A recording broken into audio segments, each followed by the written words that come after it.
குழந்தைய வச்சு இந்த அளவுக்கு பிசினஸ் பண்றாங்களா அப்படின்னு ஆச்சரியப்படுற அளவுக்கு பயங்கரமா நம்மளுக்கு நல்லா கன்வே பண்ணி கொடுத்துருக்காங்க. ஏன்னா இப்படிலாம் பண்றீங்களா அப்படின்ற அளவுக்கு இருந்ததுங்க. ரெண்டாவது, இந்த படத்துல அதர்வாவுக்கு ஒரு கம்பேக்கான ஒரு மூவியா இருக்கும்.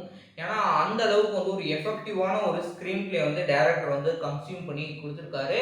அதர்வா படம் அப்படின்னாலே நம்ம என்ன எதிர்பார்ப்போம், ஒரு பயங்கரமான ஒரு த்ரில்லர் மூவியா இருக்கும். ரெண்டாவது, ஆக்ஷன் பிளாக் சீன்ஸ் இருக்கும் அப்படின்னு சொல்லி வழக்கம் போல ஆக்ஷன் பாக்ஸ் சீன்ஸ் தாறுமாறா பிச்சு உதறி இருந்தாரு. இந்த படம் எந்த அளவுக்கு ஒரு படம், ஃபேமிலி ஆடியன்ஸ்க்கு எந்த அளவுக்கு படம் இருக்கும் அப்படின்றத சொல்லிடுறேன்.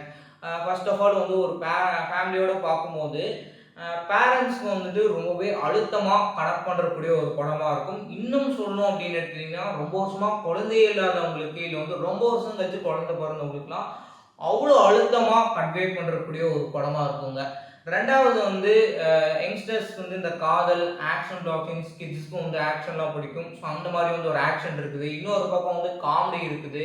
அண்ட் த்ரில்லிங் எலமெண்ட் அப்படின்னு சொல்லிட்டு ஒரு பக்கம் இருக்கும். இன்னொரு பக்கம் என்னமோ சொல்ல வராங்கப்பா அப்படின்ற ஒரு இதோடையும் ஃபேமிலியாக படம் பார்க்கும்போது இருக்குங்க. மொத்தத்துல நமக்கு தெரியாத பல விஷயத்த இந்த படம் மூலியமா அவ்வளோ அழகா கன்வே பண்ணி ரொம்பவே சூப்பரான ஒரு த்ரில்லர் மூவியா டைரக்டர் பிரசன்ட் பண்ணியிருக்காரு.